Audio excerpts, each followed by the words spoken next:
Hello friends, तर आता इथे मस्त की मी साडी वगैरे घातलेली आहे, कारण की आज होती आमच्या घरी सत्यनारायणची पूजा.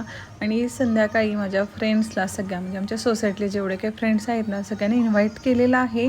सत्यनारायणची पूजा घातलेली आहे आणि गणपतीचं पण दर्शन करण्यासाठी दोन्ही पण होतील म्हणून बोलवलेलं आहे. त्यांच्यासाठी वेगवेगळे असं स्नॅक्स वगैरे पण ऑर्डर केलेले होते मी.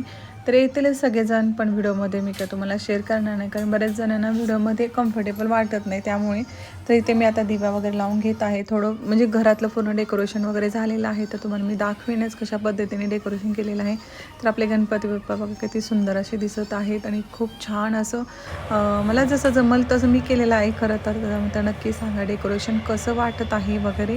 आणि आता 6:30ला 6 टायमिंग दिलेलं आहे, येतील आता 6:30 वगैरे झालेले आहेत.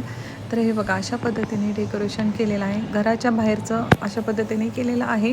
आणि कसं वाटतं नक्की सांगा. आणि जास्त काही माझ्याकडे डेकोरेशनचं साहित्य वगैरे नाही, पण आता लवकरच मी भरपूर अशी शॉपिंग करणार आहे डेकोरेशनचं आणि तुमच्यावर पण मी शेअर करणार आहे. आणि त्यानंतर बघा गणपतीच्या समोर अशा पद्धतीने म्हणजे आपले जे ताट आहे ना त्याच्यावरती डिझायनिंग केलेलं आहे, मोरया लिहिलेलं आहे, आपले गणपती बाप्पा अशा पद्धतीने दिसत आहेत.